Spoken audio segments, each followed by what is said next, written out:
कल की रात में जो बारिश हुई है उसका राज अब समझ में आया है। जितनी गंदगी रास्ते में थी सब साफ हो गई। सरकार जानते थे कि मेरे दरबार के जायरीन आने वाले हैं। आप सबके लिए रास्ता हमवार किया। यकीन नहीं हो रहा है कि कल यहाँ इतनी जबरदस्त बारिश हुई। और देखा जाए तो कल से ज्यादा आज बारिश हुई। आज की बारिश रहमत वाली बारिश थी माशाअल्लाह। जहां सुबह को मुशारा कैंसिल होने की कगार पे था, वहीं उलमा के इखलास ने, मुंतजमीन के पाकीज़ा क़ुदूर ने, उनके मोतबर ख़यालात ने सरकार साहिब उर्स शहीद बाबा रहमतुल्लाह तआला अलैह की निगाह खास में ई को कम कर दें, आवाज़ इसकी बराकर, हाँ इसको लौटाएं। जी जी, हम लोग तो चेहरा देख के पहचान जाते हैं कि इसके दिल में ख़यालात किन किन उम्रों के पल रहे हैं। देखें हजरात, तो मैं कहना चाहता था कि कल होने वाली रात की बारिश में तो बड़ी दिक्कत हुई ज़ाहिरी तौर पर, लेकिन खुदा की कसम मैं यकीन से बता रहा हूँ आपको, इतना अच्छा मुशारा आज की रात में शायद पूरे मुल्क में कहीं ना हुआ होगा जहाँ इतनी ज़्यादा बारिश हुई। मेरे आका सरकार शहीद शाह का करम है, ख़ास करम है। और रही बात नसीहत की, तो खुदा कसम ये उलमा मेरे सर का ताज है, इनकी जूतियाँ मेरे सर का ताज है। मैं एक बात कहता हूँ, वो ये बात ये है कि हम शराब की तरफ माहिल हो गए, नंगा नाच देखने लगे। और टीवी के स्क्रीन पर जब लड़कियां नाचती हैं तो वो मंजर हमें बहुत अच्छा लगता है, लेकिन बुजुर्गों ने फरमाया है कि अपनी वो आंखें बर्बाद ना करो जिन आंखों से तुम्हें कब्र में हुजूर को देखना है। समझ रहे हैं आप? उन आंखों को आलूदा ना करो जिन आंखों से हुजूर का दीदार करना है। हुजूर गौसे आजम फरमाते हैं, ये आंखें तुम्हें कुरान पढ़ने के लिए दी गई हैं, ये जबान तुम्हें हुजूर की तारीफ के लिए दी गई है, ये हाथ तुम्हें गरीबों की खिदमत के लिए दिए गए हैं। अगर तुम इस जबान से कुरान नहीं पढ़ सकते, गरीबों को गालियां दोगे, तो बेहतर है कि ये जबान जिसने दी है उसे वापस कर दो, अपनी कहीं से लाओ। अगर तुम्हें शौक है बरहना लड़कियों के लिबास को देखने का, बरहना लड़कियों को देखने का, तो गौसे आजम फरमाते हैं कि ये आंखें जिसने दी हैं उसे वापस कर दो और अपने बुरे काम के लिए अपनी आंखें कहीं और से लाओ। तुम्हें यह हाथ मां के कदम को दबाने के लिए दिया गया। मां के पांव की खिदमत नहीं कर सकते तो फिर यह हाथ वापस कर दो। गरीबों पे जुल्म करने के लिए अपने हाथ और कहीं से लाओ। हुजूर गौसे आजम ने दो चीजों पर बड़ा जोर दिया, इसको याद कर ले। थोड़ी सी आवाज कम भाई, भाई थोड़ी सी आवाज बस। हुजूर गौसे आजम ने दो बातों पर बहुत जोर दिया। एक बात यह थी कि हराम से बचो। क्या बात थी? हराम से बचो। एक बात यह थी कि गीबत ना करो।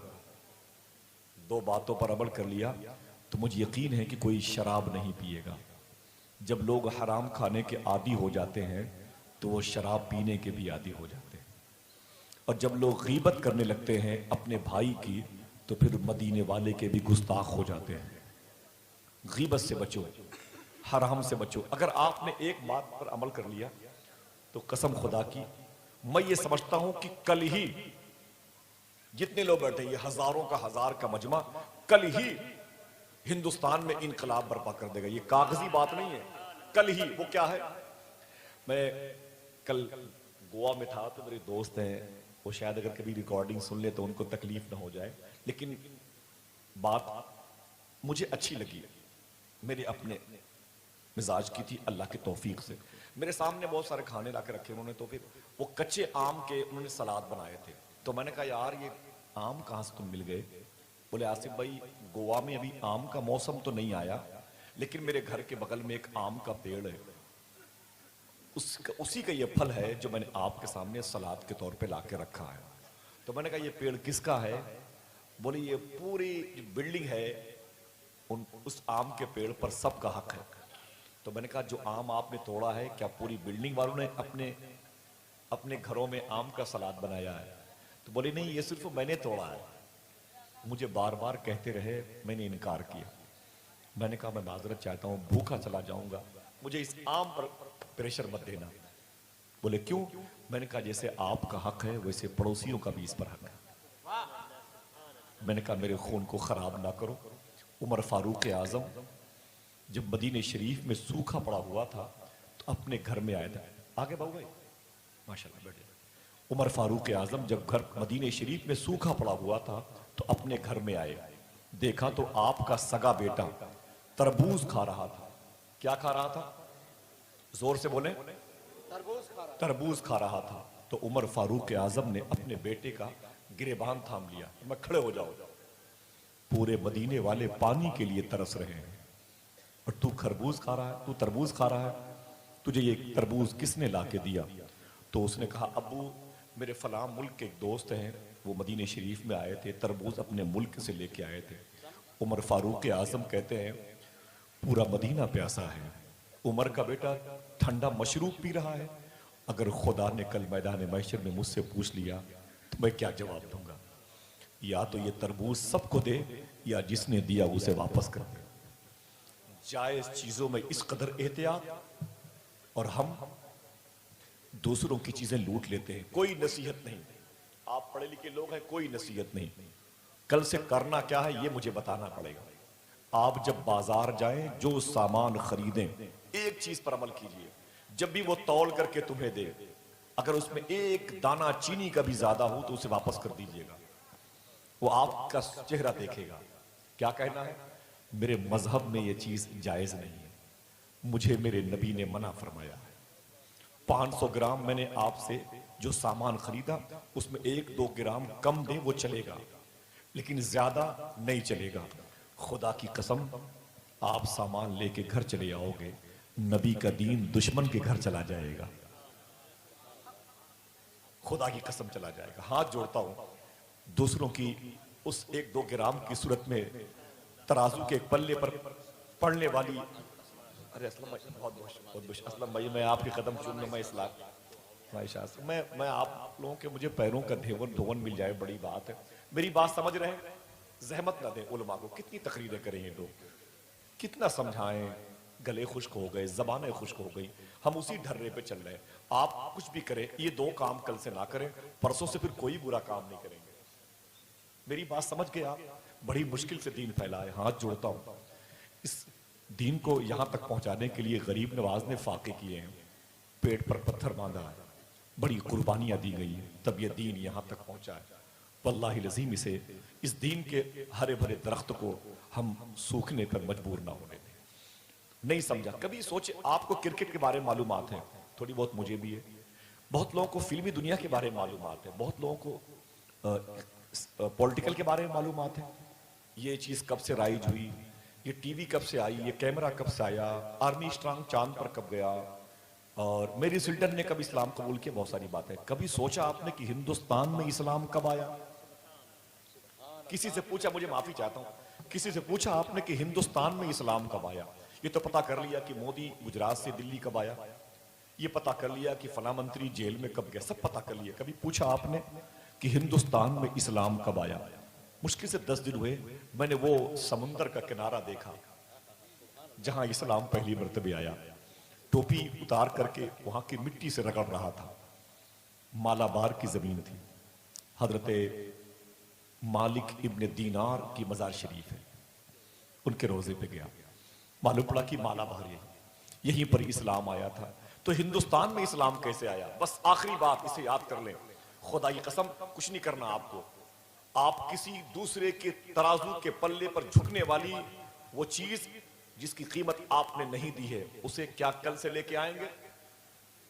बोले बोले, जिसने अपनी मां का जायज दूध पिया है, सच्चा दूध पिया है, वो हुजूर के इस कौल पर अमल करेगा, हुजूर की रूह को तकलीफ न पहुंचाए, नहीं लेके आएंगे।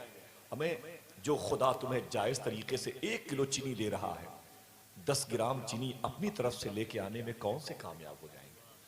बेबरकती आती है। मालाबार की जमीन पर गया, मेरे दोस्त बोले आसिफ भाई क्यों परेशान है? मैंने कहा मेरी परेशानी की वजह यह है, इसी मालाबार की जमीन पर 1500 साल पहले नबी के कुछ गुलाम रेशम का कपड़ा लेके आए थे, रेशम का कपड़ा लेके आए थे बिजनेस करने के लिए। यहाँ के नॉन मुस्लिम, गैर मुस्लिम हिंदू बरादरान जो बिजनेस करते थे पहुंच गए समुद्र किनारे पर। बोले आप लोग जो सामान लेके आए उसका नाम क्या है? तो मुसलमानों ने कहा ये रेशम के कपड़े हैं। तो गैर मुस्लिमों ने कहा कि कीमत क्या है? तो जैसे आपके यहाँ ये कॉटन का है, ये सिल्कन का है, ये मिक्स है, ये वगैरह वगैरह कपड़ों की कीमत होती है कि नहीं भाई?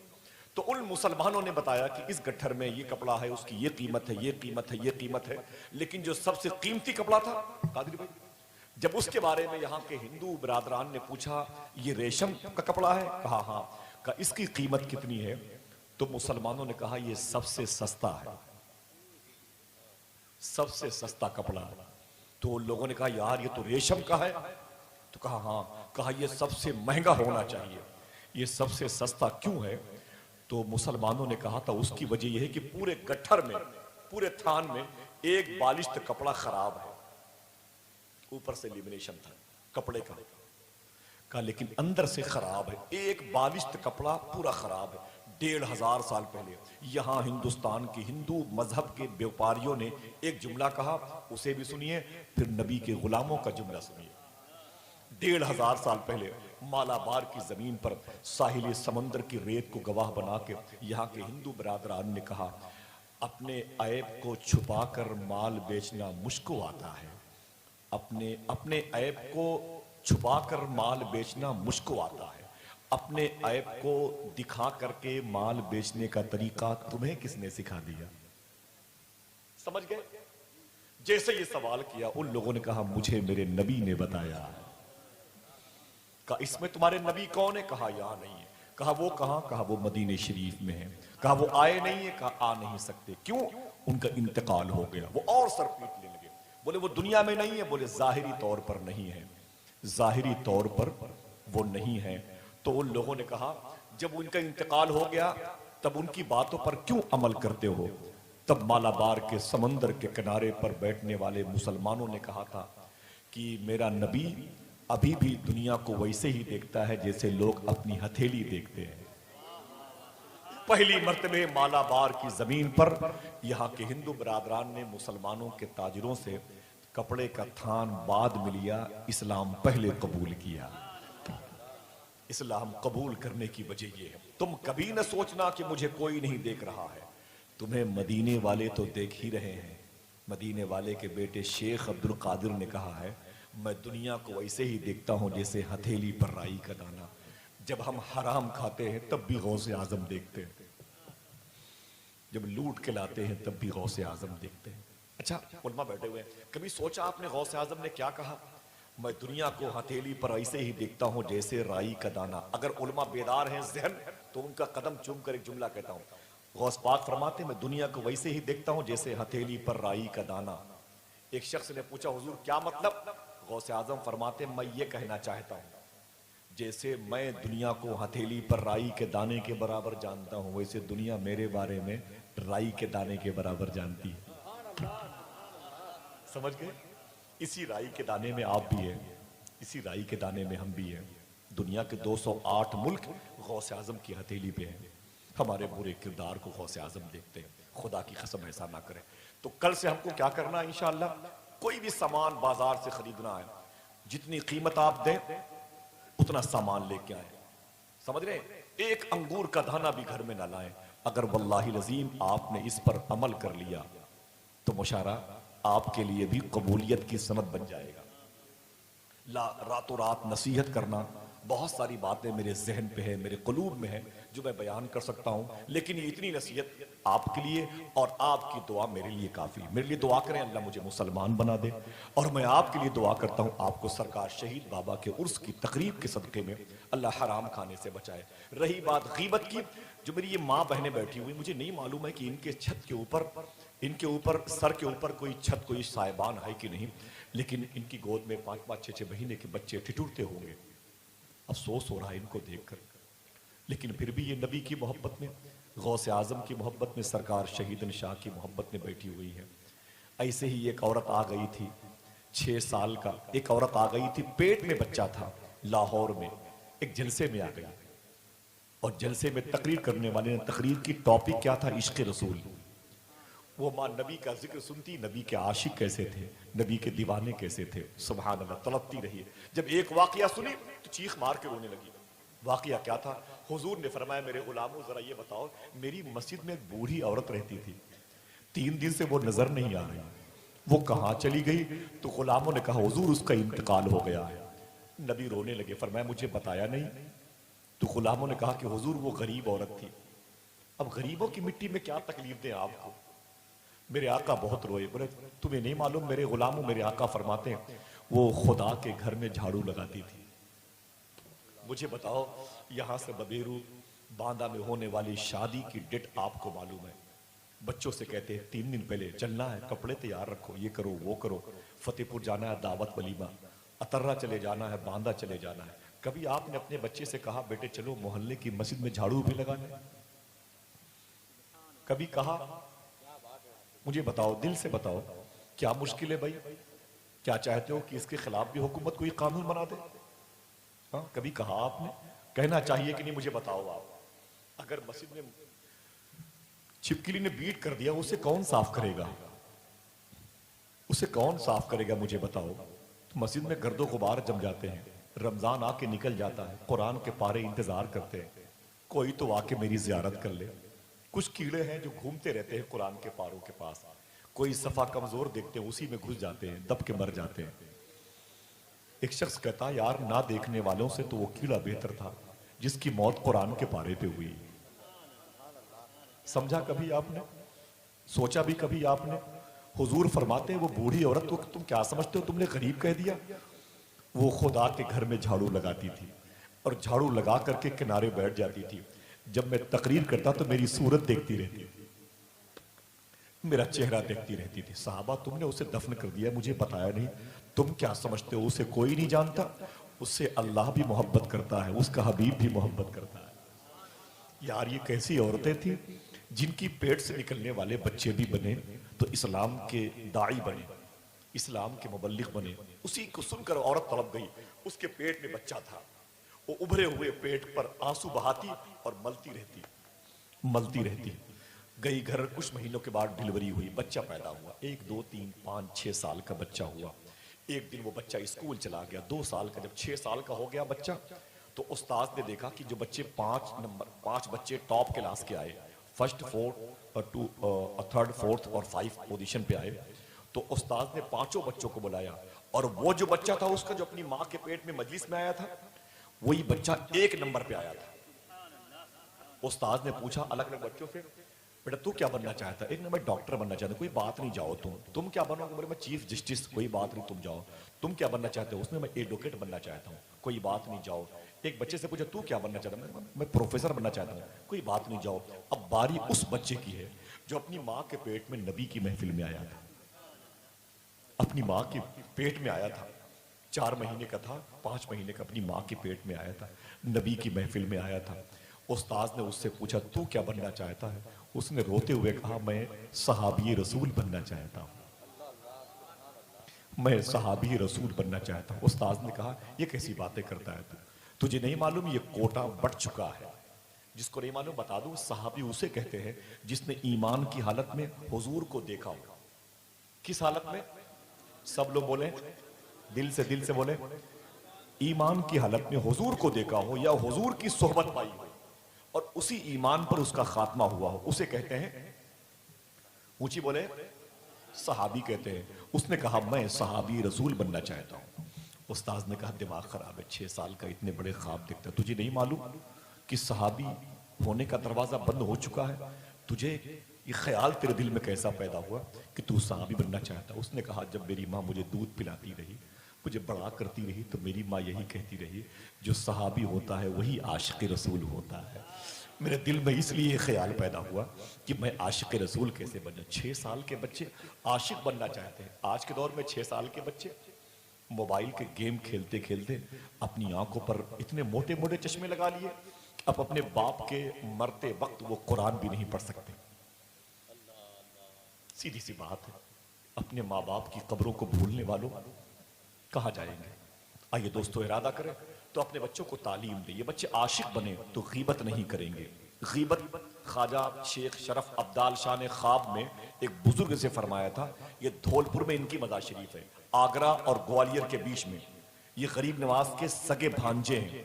आपने फरमाया दुनिया में इस वक्त सबसे बड़ा गुनाह अगर कोई है तो वो है गीबत। गीबत जो करता है उसकी नेकियां करने वाले जो करता है, जिसकी होती है बुराई उसको अल्लाह दे देता है, और जिसकी बुराई होती है उसकी नेकियां गीबत करने वाले को दी जाती हैं। इमाम गजाली ने फरमाया, अगर गीबत करने का शौक है तो अपनी माँ और अपने बाप की गीबत किया करो, ताकि तुम्हारी नेकियां तुम्हारी माँ को मिल जाएं, माँ के गुनाह तुम्हारे हिस्से में आ जाए। वादा करो इंशाल्लाह अपने घरों में बैठ कर किसी की बुराई नहीं करेंगे इंशाल्लाह। बेबरकती कारोबार में होंगी तो बुराई नहीं करेंगे इंशाअल्लाह, और हराम चीज अपने घर लेके ना आए। मैं आपसे मुअद्दबाना तरीके से गुजारिश करता हूँ, सरकार शहीदन शाह की बारगाह में जिसको जाना हो सलाम के बाद चला जाएगा, लेकिन वो तबरुक है, हुजूर सरकार गौस पाक की जाली शरीफ का एक टुकड़ा मुबारक है, सरकार के सीने मुबारक पर रखा हुआ है। मैं गुजारिश करता हूँ कि जिनसे हो सकेगा उसकी ज़ियारत कर लेंगे, वरना अल्लामा इलियास कादरी साहब क़िबला के पास वो रहेगा। मैं तो ये चाहता हूँ कि वो टुकड़ा किसी न किसी मौके पर हर शख्स के घरों में, हर पलने वाले बच्चों की आंख पे उसे ज़रूर फेरा जाए, ताकि उसे गौसे आज़म की जाली की ज़ियारत हो जाए। माशाअल्लाह, बहुत बहुत शुक्रिया। अल्लाह मुझे और आप सबको तौफीक अता फरमाए। एक ऐलान ये भी है कि आज मुल्क हिंदुस्तान में हुकूमत हिंद अपनी जबरूतियत और अपने जालिमाना किरदार की वजह से जामिया दिल्ली के बच्चों पर जो जुल्म कर रही है, हम और आप मुकम्मल तौर से इस जुल्म की मुखालफत करते हैं। जितने लोग मेरी इस बात की तायद करते हैं वो अपने हाथों को उठा के बताएं। हमारा दर्द जामिया के बच्चों के साथ, हमारी खुशियां जामिया के बच्चों के साथ, हमारे इरादे जामिया के बच्चों के साथ, और हमारी दुआएं जामिया के बच्चों के साथ में है कि नहीं भाई? अल्लाह ताला दुआ करो, अल्लाह ताला उन तमाम तर मुस्लिम और नान मुस्लिम लोगों के जज्बात को कबूल फरमा ले जो अपने मुल्क की सालमियत और इंसानियत नवाजी के लिए परेशान है। अल्लाह इस मुल्क को इन जालिमों से पाक करे, इस मुल्क को फिर उसी मुल्क में तब्दील कर दे जिस मुल्क के बादशाह का नाम गरीब नवाज है।